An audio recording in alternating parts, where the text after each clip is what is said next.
하나님이 경고하신 절대 도우면 안 되는 7가지 부류. 15년 전 저는 한 집사님을 너무 도와드렸습니다. 생활비가 어렵다고 하셔서 교회 구제비로 200만 원을 드렸고, 취직이 안 된다고 하셔서 제 친구 회사에 부탁해서 일자리를 마련해드렸으며, 아들 대학 등록금이 급하다고 하셔서 제 개인 돈까지 빌려드렸습니다. 그런데 6개월 후 그분은 교회를 떠나셨습니다. 빌린 돈도 갚지 않으셨고, 오히려 저를 원망하며 목사님이 진심으로 도와준 게 아니라 의무감으로 한 것 같다고 다른 교회에 소문을 내셨습니다. 그날 밤 저는 기도실에서 울었습니다. 하나님, 제가 뭘 잘못한 겁니까? 최선을 다해 도왔는데 왜 이런 결과가 나옵니까? 마음이 무너져 내렸습니다. 목회자로서의 정체성까지 흔들렸습니다. 3년 후 비슷한 일이 또 일어났습니다. 한 청년이 있었습니다. 매달 생활비가 어렵다며 도움을 요청했습니다. 처음엔 10만 원, 그 다음엔 20만 원, 나중엔 50만 원으로 금액이 점점 커졌습니다. 거절하면 목사님도 저를 버리시는군요 라며 눈물을 보였습니다. 저는 그 청년을 사랑했습니다. 진심으로 그가 일어서기를 바랐습니다. 그래서 계속 도왔습니다. 3년이 지나고 5년이 지났습니다. 그런데 그 청년은 변하지 않았습니다. 오히려 교회의 다른 집사님들에게도 같은 방식으로 도움을 요청하기 시작했고, 결국 교회 안에 불화가 생겼습니다. 여러분도 이런 경험 있으시지 않습니까? 선한 의도로 도왔다가 오히려 상처받고 배신당하고 원망까지 들었던 적 말입니다. 그때마다 이런 생각이 들지 않으셨나요? 내가 뭘 잘못한 거지? 성경은 사랑하라고 했는데. 바로 그날 밤이었습니다. 제가 무릎 꿇고 기도하며 성경을 펼쳤을 때 하나님께서 잠언 19장 19절 말씀으로 제게 답하셨습니다. 노하기를 맹렬히 하는 자는 벌을 받을 것이라. 내가 그를 건져주면 다시 건져주게 되리라. 그 순간 제 눈이 열렸습니다. 아, 하나님께서 정말로 돕지 말라고 하신 사람들이 있구나. 그날부터 저는 성경을 처음부터 끝까지 다시 읽기 시작했습니다. 그리고 놀랍게도 성경 곳곳에서 하나님께서 분명히 경고하신 7가지 부류의 사람들을 발견했습니다. 이것은 사랑이 없어서가 아닙니다. 오히려 진정한 사랑이 무엇인지 아시기 때문입니다. 오늘 여러분과 함께 나누고 싶은 것은 하나님께서 분명히 돕지 말라고 경고하신 7가지 부류와 그 이유입니다. 이 말씀을 통해 여러분의 귀한 시간과 에너지와 자원이 진짜 필요한 곳에 쓰이게 되기를 간절히 바랍니다. 여러분의 주변에 이런 분 계시지 않습니까? 늘 화가 나 있고 누구를 만나도 불평하고 조금만 뜻대로 안 되면 폭발하는 사람 말입니다. 도와주면 처음엔 고맙다고 하지만 며칠 지나면 또 같은 문제로 화를 내며 찾아옵니다. 이번엔 정말 마지막이에요 하지만 결코 마지막이 아닙니다. 한 달 후, 2달 후 같은 패턴이 반복됩니다. 이런 분들을 계속 도우면 어떻게 될까요? 여러분만 지치고 그 사람은 변하지 않습니다. 성경은 이렇게 말씀하십니다. 노하기를 맹렬히 하는 자는 벌을 받을 것이라. 내가 그를 건져주면 다시 건져주게 되리라. 잠언 19장 19절입니다. 이 말씀의 원래 의미를 보면 더욱 명확합니다. 히브리어로 노하기를 맹렬히 하는 자는 단순히 화를 내는 사람이 아니라 분노를 자기 정체성으로 삼은 사람을 뜻합니다. 이들은 분노를 통해 다른 사람을 조종하고 원하는 것을 얻어냅니다. 건져주면 다시 건져주게 되리라는 말씀은 무엇을 의미할까요? 한번 도와주면 끝이 아니라는 뜻입니다. 같은 문제로 계속 도움을 요청하게 되고 도와주는 사람은 영원한 구조자 역할에 갇히게 됩니다. 하나님께서는 이것을 경고하고 계신 것입니다. 그렇다면 우리는 어떻게 해야 할까요? 첫째, 분노하는 사람의 감정에 끌려가지 마십시오. 그들이 화를 내고 폭발할 때 여러분까지 불안해하거나 죄책감을 느낄 필요가 없습니다. 둘째, 도움의 조건을 명확히 하십시오. 이번 한 번만 돕겠습니다. 그 대신 당신은 분노 조절 상담을 받아야 합니다처럼 말입니다. 셋째, 반복되는 요구에는 단호하게 거절하십시오. 사랑은 때로 노라고 말하는 것입니다. 경기도 수원에 사시는 김영희 권사님, 62세의 이야기입니다. 권사님의 딸이 40세인데 결혼 후에도 계속 친정에 의존했습니다. 남편과 다투면 친정으로 와서 한 달씩 머물렀고 경제적으로 어려우면 매달 100만 원씩 요구했습니다. 조금이라도 거절하면 엄마는 날 사랑하지 않아? 라며 소리를 지르고 물건을 던졌습니다. 권사님은 15년간 이런 패턴을 반복했습니다. 그러다 어느 날 교회에서 이 말씀을 듣고 깨달았습니다. 내가 딸을 돕는 게 아니라 딸이 성장하지 못하게 막고 있었구나. 그날부터 권사님은 변했습니다. 딸이 화를 내며 찾아와도 이번엔 도와줄 수 없어. 내가 스스로 해결해야 해라고 단호하게 말했습니다. 처음 3개월은 정말 힘들었습니다. 딸은 더 심하게 화를 냈고 연락도 끊었습니다. 권사님은 매일 밤 울면서 기도했습니다. 그런데 6개월이 지나자 놀라운 일이 일어났습니다. 딸이 처음으로 스스로 일자리를 구했습니다. 남편과의 문제도 상담을 받으며 해결하기 시작했습니다. 1년 후 딸이 권사님께 이렇게 말했습니다. 엄마, 그때 엄마가 나를 거절해줘서 고마워요. 그게 아니었으면 난 평생 아이로 살았을 거예요. 지금은 2년이 지났습니다. 딸은 건강한 가정을 꾸리고 있고 권사님과의 관계도 회복되었습니다.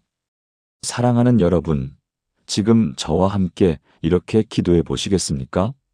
하나님 아버지, 오늘 제게 주신 지혜의 말씀 감사합니다. 저는 더 이상 다른 사람의 분노에 휘둘리지 않겠습니다. 진정한 사랑은 때로 단호한 거절임을 믿습니다. 제게 분별력을 주시고 도와야 할 사람과 거리를 두어야 할 사람을 구별하게 하소서. 계속 분노하며 배우지 않는 자를 향한 저의 잘못된 도움이 그들의 성장을 막는 것임을 깨닫게 하소서. 오늘부터 지혜롭게 사랑하게 하소서. 예수님의 이름으로 기도합니다. 아멘. 여러분, 진정한 사랑은 무조건적인 도움이 아닙니다.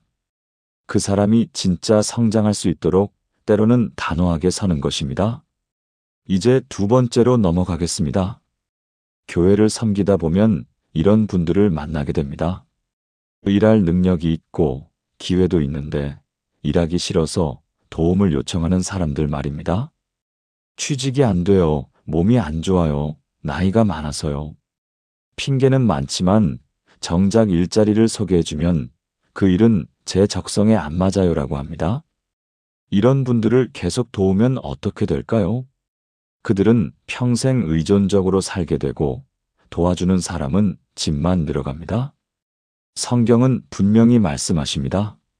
게으른 자는 그의 손을 그릇에 넣고도 입으로 올리기를 괴로워하느니라. 잠언 19장 24절입니다. 또한 데살로니가후서 3장 10절은 이렇게 선포합니다. 누구든지 일하기 싫어하거든 먹지도 말게 하라. 이 말씀은 냉정하게 들릴 수 있습니다. 하지만 이것이 진정한 사랑입니다. 사도 바울이 데살로니가 교회에 이 편지를 쓸 당시 교회 안에 심각한 문제가 있었습니다. 주님이 곧 재림하실 것이라며 일을 그만두고 교회에 얹혀 사는 사람들이 생긴 것입니다. 이들은 영적이라는 명목으로 게으름을 정당화했습니다. 바울은 이것을 용납하지 않았습니다. 왜냐하면 게으름은 개인만 망치는 게 아니라 공동체 전체를 무너뜨리기 때문입니다. 그렇다면 우리는 어떻게 대응해야 할까요? 첫째, 진짜 도움이 필요한 사람과 게으른 사람을 구별하십시오. 몸이 아파서 일할 수 없는 사람, 나이가 많아 일자리를 구할 수 없는 사람, 갑자기 실직해서 어려움을 겪는 사람은 당연히 도와야 합니다. 하지만 일할 능력이 있는데 의지가 없는 사람은 다릅니다. 둘째, 도움에는 반드시 책임이 따라야 함을 가르치십시오. 이번 달 생활비를 도와드리겠습니다. 그 대신 당신은 매주 3곳 이상의 회사에 이력서를 제출하고 증거를 보여주세요.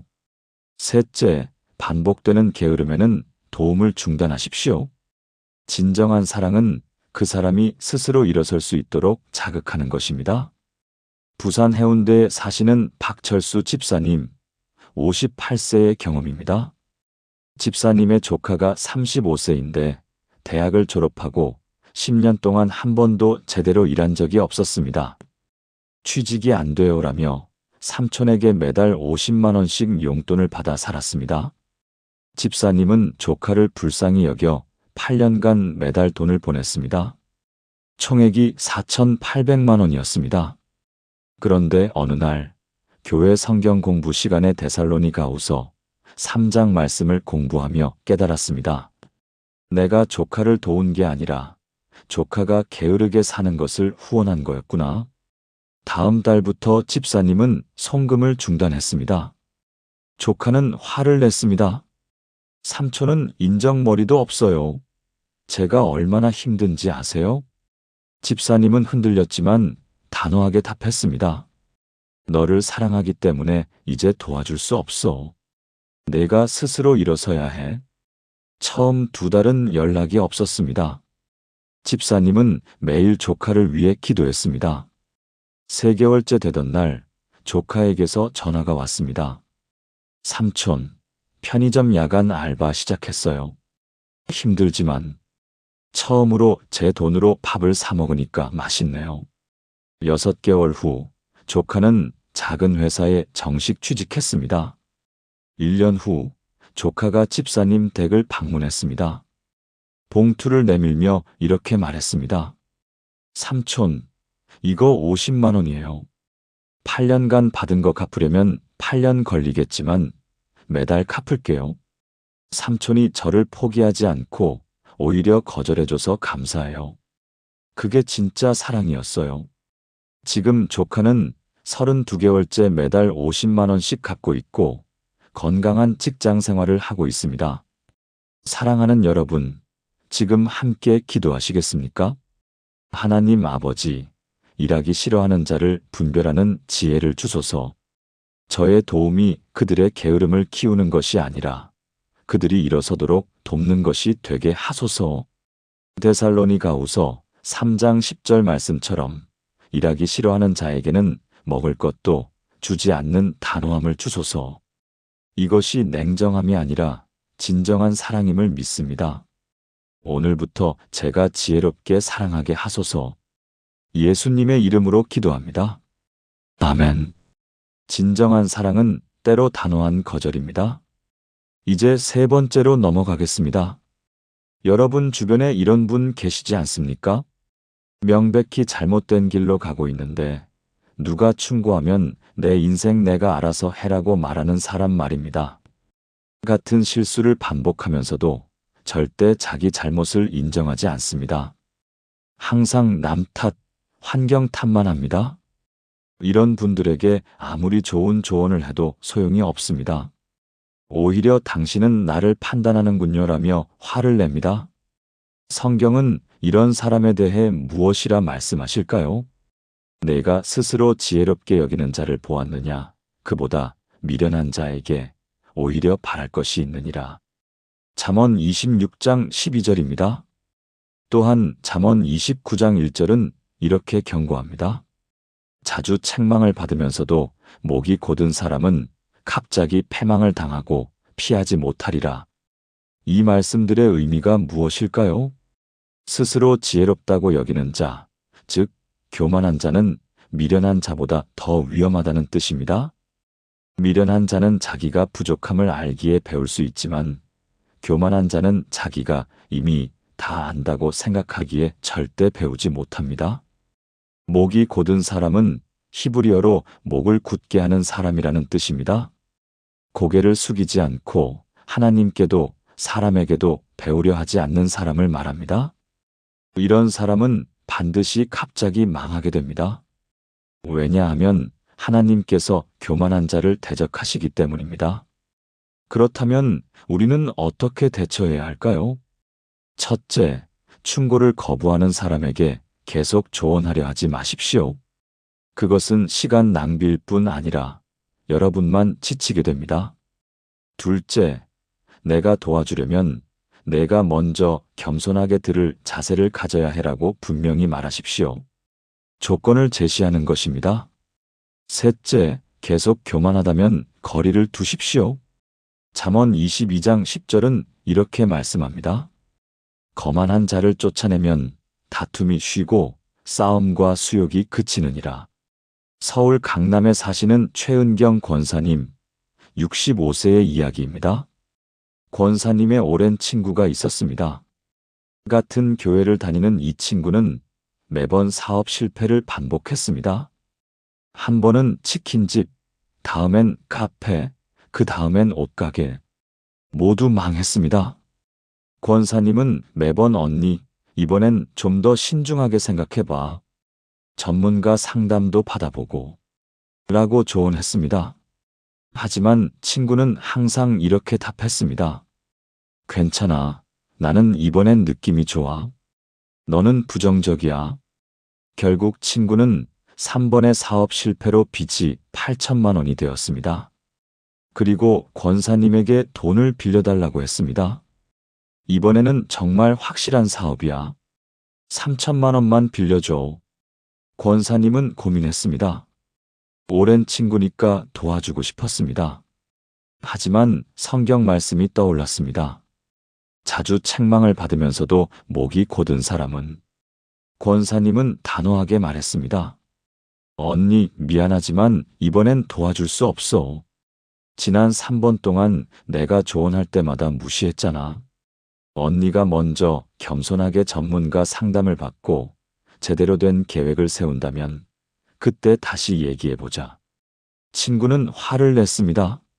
너는 친구도 아니야. 돈이 그렇게 아까워? 그리고 연락을 끊었습니다. 권사님은 마음이 아팠지만 기도하며 기다렸습니다. 8개월이 지났습니다. 친구에게서 문자가 왔습니다. 은경아, 미안해. 내 말이 맞았어. 나 지금 재무 상담 받고 있어. 교만했던 내가 부끄러워. 1년 후 친구는 작은 식당에서 아르바이트를 시작했습니다. 처음으로 자기 분수에 맞는 일을 한 것입니다. 2년이 지난 지금 친구는 빚의 절반을 갚았고 건강하게 살고 있습니다. 권사님에게 이렇게 말했습니다. 그때 내가 단호하게 거절해줘서 고마워. 내가 돈을 빌려줬으면 나는 또 망하고 더 큰 빚을 졌을 거야. 사랑하는 여러분, 함께 기도하시겠습니까? 하나님 아버지, 교만하며 충고를 거부하는 자를 분별하는 지혜를 주소서. 잠언 26장 12절 말씀처럼 스스로 지혜롭다고 여기는 자는 미련한 자보다 더 위험함을 알게 하소서. 저의 도움이 그들의 교만을 키우는 것이 아니라 그들이 겸손하게 변화되도록 돕는 것이 되게 하소서. 때로는 단호한 거절이 진정한 사랑임을 믿습니다. 오늘부터 제게 분별의 영을 부어주소서.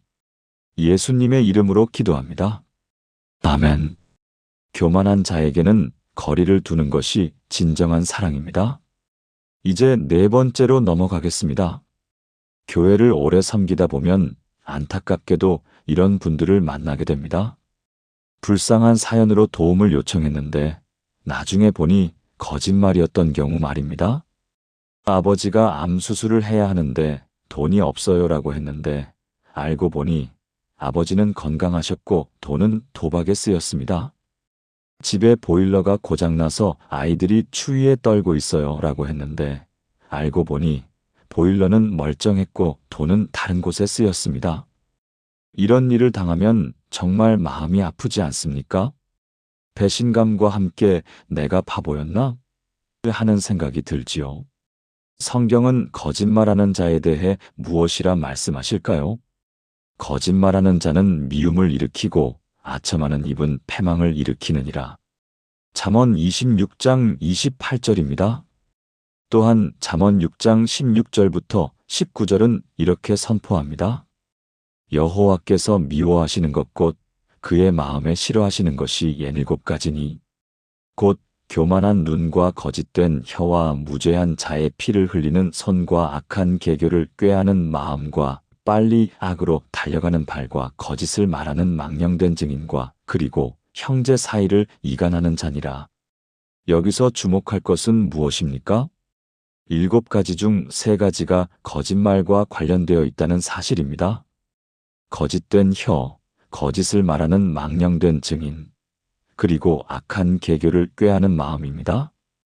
이것은 하나님께서 거짓말을 얼마나 미워하시는지를 보여줍니다. 왜 그럴까요? 하나님은 진리의 하나님이시기 때문입니다. 사탄은 거짓의 아비이지만 하나님은 진리이십니다. 거짓말은 단순히 잘못된 정보를 주는 것이 아니라 하나님의 성품을 거스르는 행위입니다. 그렇다면 우리는 어떻게 대응해야 할까요? 첫째, 거짓말이 확인되면 즉시 도움을 중단하십시오.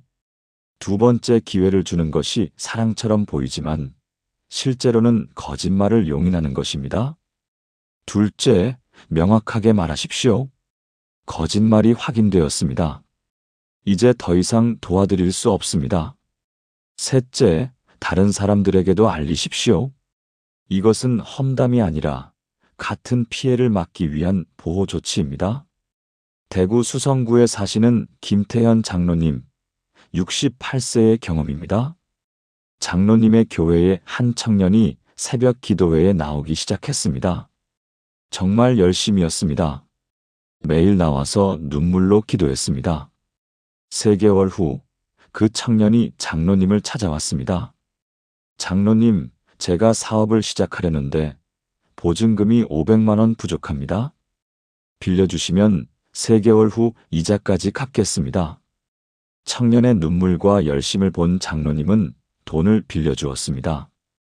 그런데 3개월이 지나도 연락이 없었습니다. 장로님이 전화하자 청년은 죄송합니다. 사업이 잘 안 돼서 조금만 더 기다려주세요라고 했습니다. 6개월이 지났습니다. 장로님은 우연히 그 청년이 일하고 있다는 회사를 방문했습니다. 그런데 충격적인 사실을 알게 되었습니다. 청년은 사업을 시작한 적이 없었고 처음부터 도박 빚을 갚으려고 거짓말을 한 것이었습니다. 더 충격적인 것은 같은 방법으로 교회 내 5명에게서 총 2,500만 원을 빌렸다는 사실이었습니다. 장로님은 분노했지만 동시에 깊이 반성했습니다. 내가 청년의 열심을 보고 분별 없이 도왔구나. 장로님은 당회에 이 사실을 보고했고 교회는 그 청년을 정식으로 권징했습니다. 청년은 교회를 떠났지만 장로님은 이 일을 통해 귀한 교훈을 얻었습니다. 그로부터 2년 후 놀라운 일이 일어났습니다. 그 청년이 장로님을 찾아왔습니다. 완전히 변한 모습이었습니다. 장로님, 2년 동안 정신병원에서 도박 중독 치료를 받았습니다. 이제 건강하게 일하고 있습니다. 빌린 돈 500만 원, 오늘 갚으러 왔습니다. 그리고 진심으로 사과드립니다. 장로님이 저를 단호하게 거절하고 교회가 권징한 것, 그게 제 인생을 바꿨습니다. 만약 계속 용납해 주셨다면 저는 더 큰 죄를 지었을 겁니다.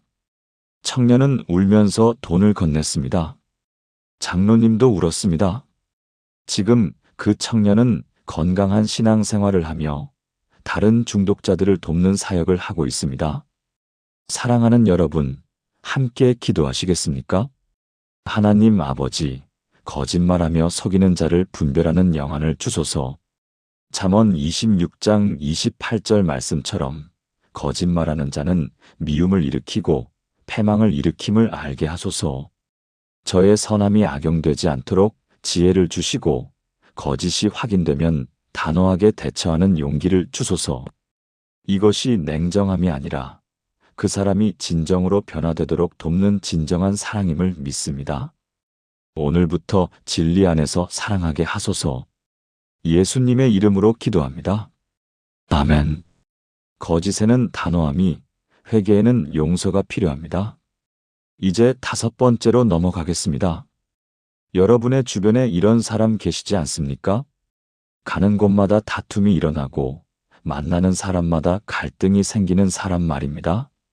처음엔 이 사람이 불쌍해, 사람들이 이해를 못해주는구나 라고 생각합니다.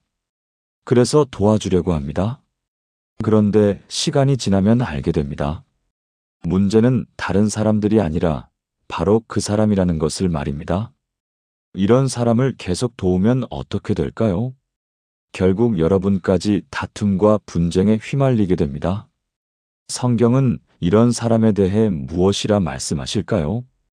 다투기를 좋아하는 자는 싸움을 좋아하는 것이요, 자기 문을 높이는 자는 패망을 구하는 것이니라. 잠언 17장 19절입니다. 또한 잠언 26장 21절은 이렇게 경고합니다. 숯불 위에 숯을 더하는 것과 타는 불에 나무를 더하는 것 같이 다툼을 좋아하는 자는 시비를 일으키느니라. 이 말씀의 의미가 무엇일까요? 다투기 좋아하는 자는 마치 불에 기름을 붓는 것과 같다는 뜻입니다. 작은 문제도 큰 문제로 만들고 없던 문제도 만들어냅니다. 디도서 3장 10절에서 11절은 더 구체적으로 말씀하십니다. 이단에 속한 사람을 한두 번 훈계한 후에 멀리하라. 이러한 사람은 내가 아는 바와 같이 부패하여서 스스로 정죄한 자로서 죄를 짓느니라. 여기서 이단에 속한 사람은 신학적 이단만을 뜻하는 것이 아닙니다. 원어로 분열을 일으키는 사람이라는 의미입니다. 하나님께서는 왜 이런 사람을 멀리하라고 하실까요? 첫째, 공동체의 화평이 깨지기 때문입니다. 둘째, 다른 사람들의 에너지가 소진되기 때문입니다. 셋째, 진짜 중요한 일에 집중할 수 없게 되기 때문입니다. 그렇다면 우리는 어떻게 대응해야 할까요? 첫째, 한두 번은 훈계하십시오. 당신의 태도가 다른 사람들에게 상처를 주고 있습니다라고 분명히 말하십시오. 둘째, 변화가 없으면 거리를 두십시오. 계속 관계를 유지하는 것은 그 사람에게도 여러분에게도 해롭습니다. 셋째, 다른 사람들을 보호하십시오. 분쟁을 일으키는 사람이 공동체에 계속 머물면 건강한 사람들이 떠나게 됩니다. 인천 남동구에 사시는 이순희 권사님, 61세의 이야기입니다. 권사님의 구역에 한 집사님이 계셨습니다. 겉으로는 정말 신앙이 좋아 보였습니다. 성경 지식도 많고 기도도 열심히 했습니다. 하지만 문제가 있었습니다. 만나는 사람마다 다른 사람 흉을 보며 기도 제목이라는 명목으로 소문을 냈습니다. 집사님이 재정 문제가 있대요. 우리 기도해야 해요. 권사님이 남편과 사이가 안 좋대요. 기도합시다. 처음엔 권사님도 이 집사님은 기도의 사람이구나 생각했습니다. 하지만 6개월이 지나자 구역 모임에 사람들이 오지 않기 시작했습니다. 나중에 알고 보니 그 집사님이 모든 사람에 대해 부정적인 말을 퍼뜨렸기 때문이었습니다. 권사님은 고민 끝에 그 집사님을 조용히 불렀습니다. 집사님, 다른 사람에 대해 이야기하는 것이 기도 제목이 아니라 험담이 되고 있어요. 이제 그만하셔야 해요. 집사님은 화를 냈습니다.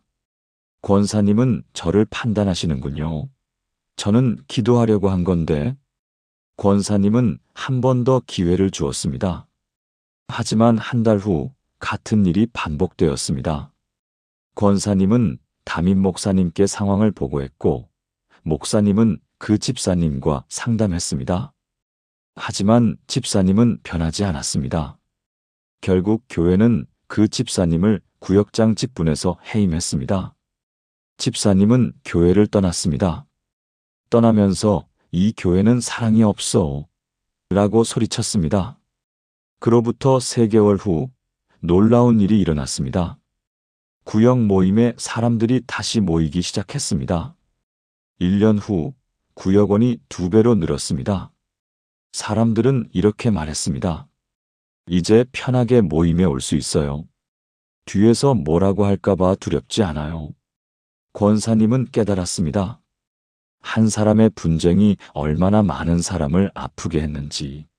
사랑하는 여러분, 함께 기도하시겠습니까? 하나님 아버지, 분쟁을 일으키며 다투기 좋아하는 자를 분별하는 지혜를 주소서. 디도서 3장 10절 말씀처럼 한두 번 훈계한 후에는 멀리하는 단호함을 주소서. 저의 인내가 그 사람의 죄를 키우는 것이 아니라 공동체를 보호하는 것이 되게 하소서. 화평하게 하는 자가 복이 있다는 말씀을 기억하며 분쟁 대신 화평을 선택하게 하소서. 오늘부터 제게 평강의 열매를 맺게 하소서. 예수님의 이름으로 기도합니다. 아멘. 한 사람의 분쟁을 막는 것이 수많은 사람을 살리는 것입니다. 이제 6번째로 넘어가겠습니다. 교회를 섬기다 보면 정말 마음 아픈 경우가 있습니다.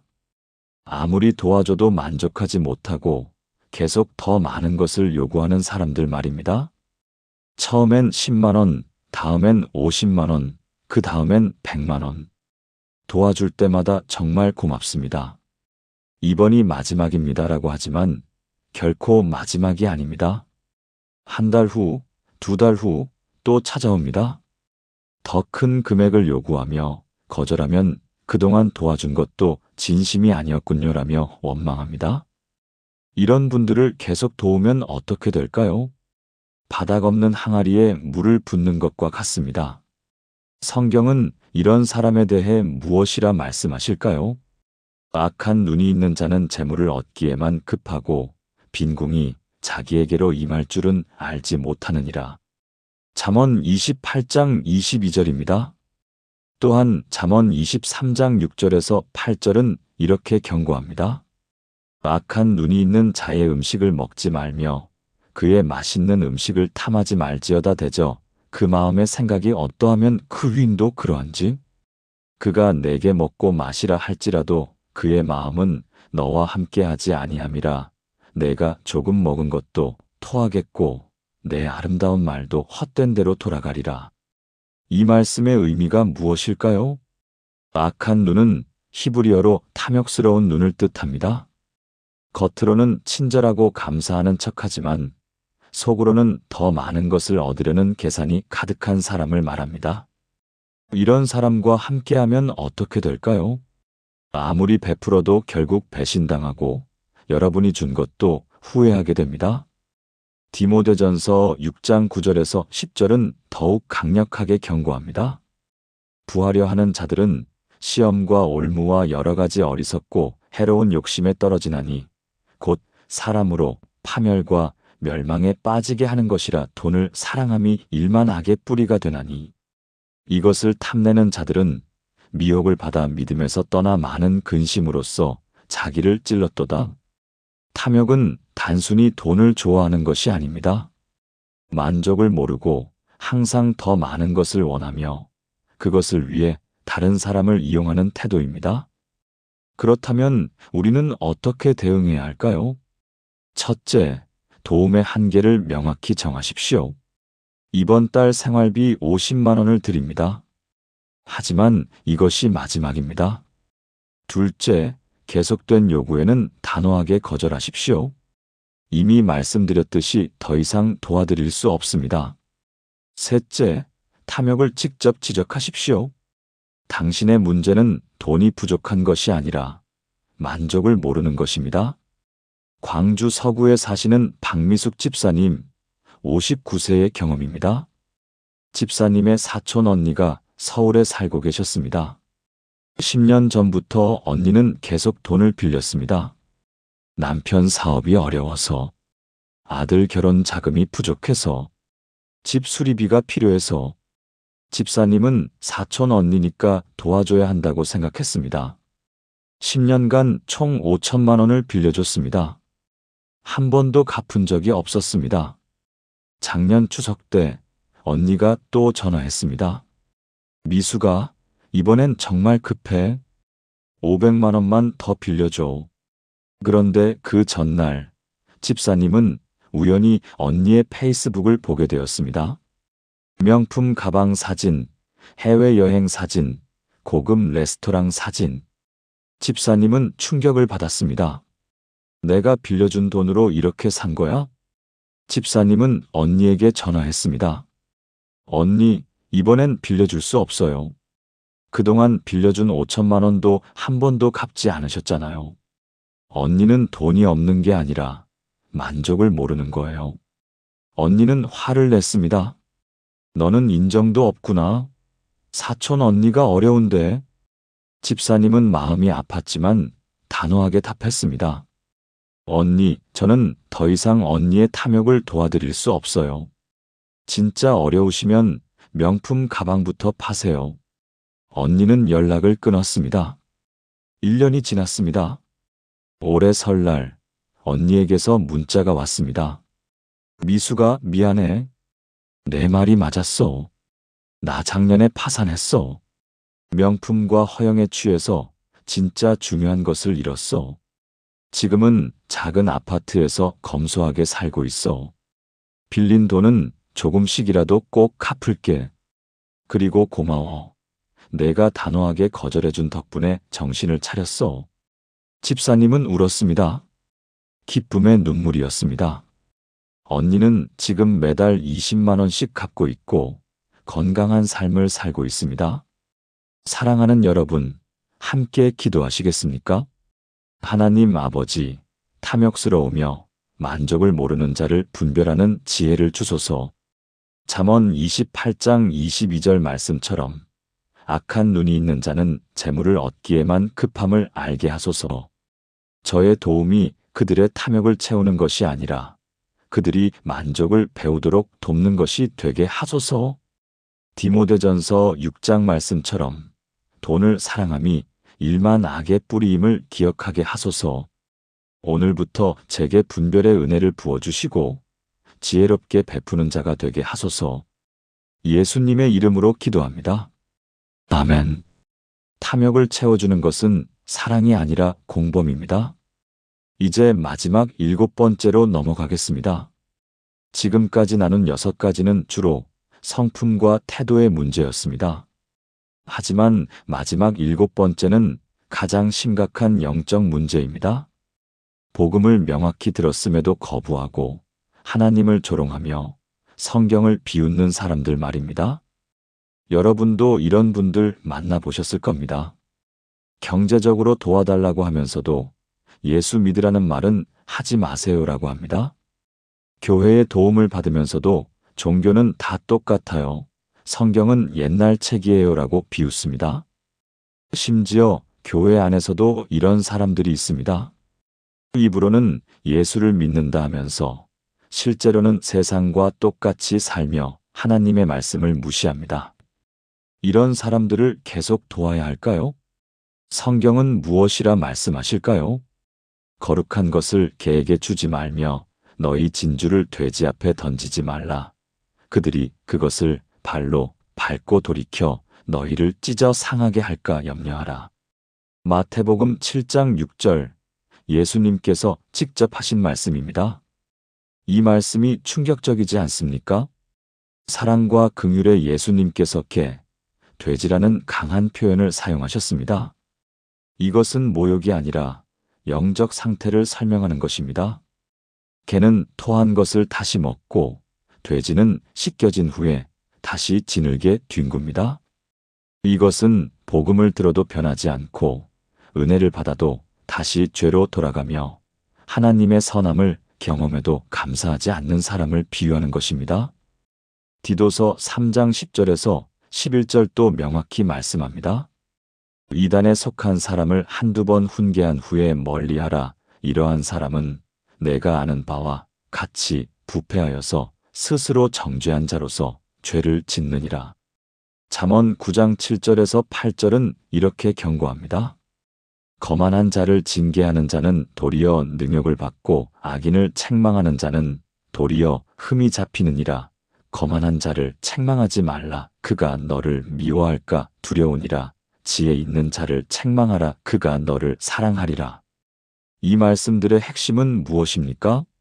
하나님을 조롱하고 복음을 거부하는 자에게 계속 복음을 전하고 도우려 하면 세 가지 결과가 생깁니다. 첫째, 그들은 변하지 않습니다. 둘째, 여러분만 상처받고 지칩니다.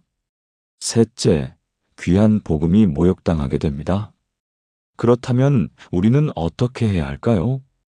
첫째, 복음을 명확히 한두 번 전하십시오. 예수님이 누구시고 십자가가 무엇을 의미하며 회개와 믿음이 왜 필요한지 분명히 말하십시오. 둘째, 거부하면 더 이상 강요하지 마십시오. 구원은 사람의 노력이 아니라 하나님의 은혜로 됩니다. 셋째, 거부 후에는 도움도 중단하십시오. 이것은 냉정함이 아니라 복음의 가치를 지키는 것입니다. 전주에 사시는 정광수 목사님, 55세의 경험입니다. 10년 전 목사님의 교회에 한 사업가가 찾아왔습니다. 사업이 어려워 파산 직전이라며 도움을 요청했습니다. 목사님은 교회 재정으로 2천만 원을 지원했습니다. 그 대신 한 가지 부탁을 했습니다. 매주 일요일 예배에 나오셔서 복음을 들으세요. 사업가는 동의했습니다. 3개월간은 열심히 나왔습니다. 그런데 사업이 조금 나아지자 태도가 변했습니다. 예배에 불규칙하게 나오기 시작했고 나와서도 졸거나 핸드폰을 봤습니다. 6개월 후 목사님이 그를 신방했습니다. 형제님, 하나님께서 사업을 회복시켜 주셨으니 이제 진심으로 예수님을 영접하시겠습니까? 그런데 사업가는 이렇게 대답했습니다. 목사님, 솔직히 말씀드릴게요. 저는 종교에 관심 없어요. 그냥 교회가 도와줘서 나간 거예요. 이제 사업도 괜찮으니까 교회는 그만 나가려고요. 목사님은 마음이 아팠습니다. 형제님, 그렇다면 교회가 지원한 2천만 원은 어떻게 하시겠습니까? 아, 그건 교회가 자발적으로 준 거잖아요. 왜 이제 와서 그러세요? 목사님은 깊이 깨달았습니다. 내가 복음을 돈으로 바꾸려 했구나. 이 사람은 돈은 받았지만 복음은 거부했구나. 목사님은 그날 이후 방식을 바꿨습니다. 도움을 요청하는 사람에게 이렇게 물었습니다. 예수님을 진심으로 믿으시겠습니까?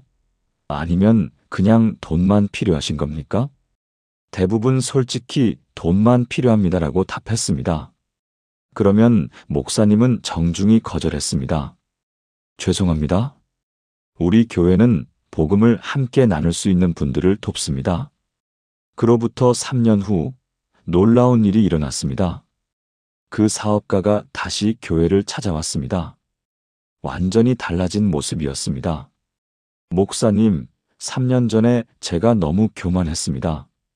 그 후에 사업이 또 망했고 이번엔 정말 바닥까지 갔습니다. 그때 깨달았습니다. 제게 필요한 건 돈이 아니라 예수님이었다는 것을요.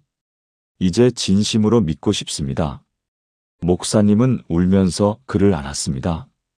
그는 세례를 받았고 지금은 교회에 충성된 집사로 섬기고 있습니다. 예전에 받은 2천만 원도 3년에 걸쳐 모두 헌금으로 갚았습니다. 그가 이렇게 고백했습니다. 목사님이 처음부터 복음을 분명히 하시고 제가 거부했을 때 단호하게 거절하신 것, 그게 결국 저를 살렸습니다. 만약 계속 돈만 주셨다면 저는 영원히 복음을 모욕하며 살았을 겁니다. 사랑하는 여러분, 마지막 기도를 함께 드리겠습니다. 하나님 아버지, 복음을 거부하며 하나님을 조롱하는 자를 분별하는 영안을 주소서. 마태복음 7장 6절 말씀처럼 거룩한 것을 개에게 주지 말며 진주를 돼지 앞에 던지지 않는 지혜를 주소서. 저의 선함이 복음을 값싸게 만드는 것이 아니라 복음의 귀함을 지키는 것이 되게 하소서. 한두 번 복음을 전하고 거부하면 단호하게 멀리하는 용기를 주소서. 이것이 냉정함이 아니라 복음의 가치를 존중하는 것이며 진정으로 그 영혼을 위한 것임을 믿습니다. 예수님의 이름으로 기도합니다. 아멘. 복음은 값없이 주시지만 값싸게 취급되어서는 안 됩니다. 지금까지 하나님께서 경고하신 7가지 부류를 함께 나누었습니다.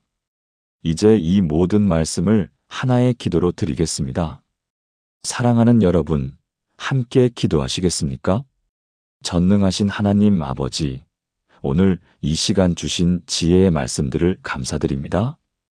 계속 분노하며 배우지 않는 자, 게으르며 일하기 싫어하는 자, 교만하며 충고를 거부하는 자, 거짓말하며 속이는 자, 분쟁을 일으키며 다투기 좋아하는 자, 탐욕스러우며 만족을 모르는 자, 그리고 복음을 거부하며 하나님을 조롱하는 자, 이 7가지 부류를 분별하는 지혜를 주셔서 감사합니다. 저는 고백합니다.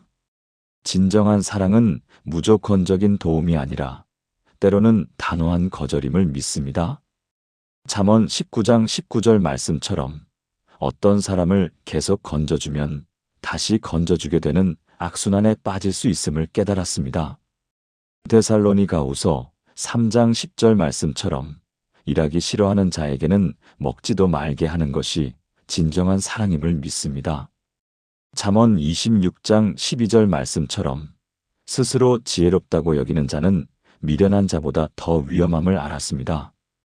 잠언 26장 28절 말씀처럼 거짓말하는 자는 미움과 패망을 일으킴을 깨달았습니다.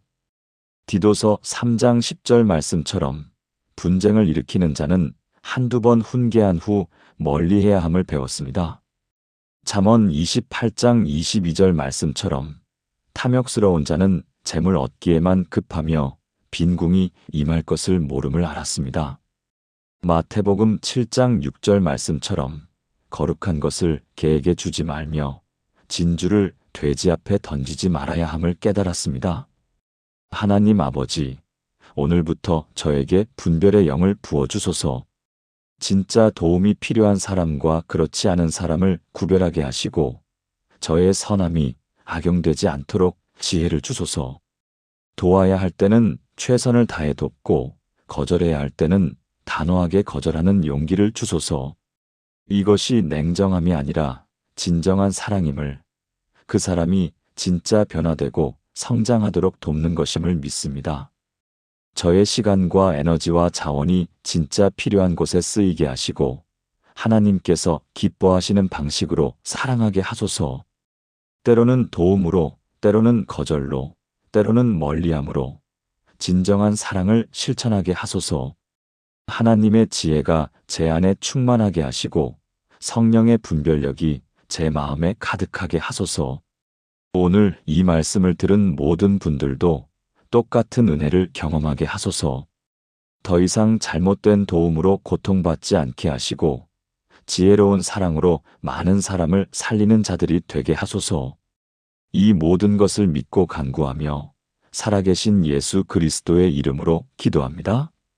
아멘. 사랑하는 여러분, 오늘 우리가 함께 나눈 7가지를 정리하겠습니다. 첫째, 계속 분노하며 배우지 않는 자는 멀리 하십시오. 여러분의 도움이 그들의 변화를 막고 있을 수 있습니다. 둘째, 게으르며 일하기 싫어하는 자에게는 단호하십시오. 진정한 사랑은 그들이 스스로 일어서도록 돕는 것입니다. 셋째, 교만하며 충고를 거부하는 자와는 거리를 두십시오. 겸손해질 때까지 기다리는 것이 지혜입니다. 넷째, 거짓말하며 속이는 자에게는 2번째 기회를 주지 마십시오. 거짓에 대한 용납은 더 큰 거짓을 낳습니다. 다섯째, 분쟁을 일으키며 다투기 좋아하는 자를 한두 번 훈계한 후 멀리 하십시오. 한 사람의 분쟁이 수많은 사람을 아프게 합니다. 여섯째, 탐욕스러우며 만족을 모르는 자의 욕심을 채워주지 마십시오. 바닥 없는 항아리는 결코 채워지지 않습니다. 일곱째, 복음을 거부하며 하나님을 조롱하는 자에게 진주를 던지지 마십시오. 복음의 가치를 지키는 것이 그들을 위한 진정한 사랑입니다. 여러분, 이것이 사랑이 없어서가 아닙니다. 오히려 진정한 사랑이 무엇인지 알기 때문입니다. 때로는 노라고 말하는 것이 예스보다 더 큰 사랑입니다. 때로는 거리를 두는 것이 가까이 있는 것보다 더 큰 도움입니다. 때로는 단호함이 부드러움보다 더 큰 은혜입니다. 오늘 이 말씀이 여러분의 마음에 닿았다면 좋아요 버튼을 눌러주시고 댓글로 아멘이라고 고백해 주세요. 그리고 이 메시지가 필요한 분들이 많으실 겁니다. 주저하지 마시고 공유해 주세요.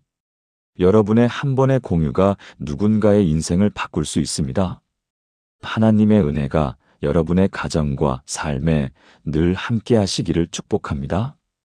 지혜롭게 사랑하고 분별력 있게 섬기며 하나님께서 기뻐하시는 방식으로 살아가시기를 주님의 이름으로 축복합니다. 감사합니다.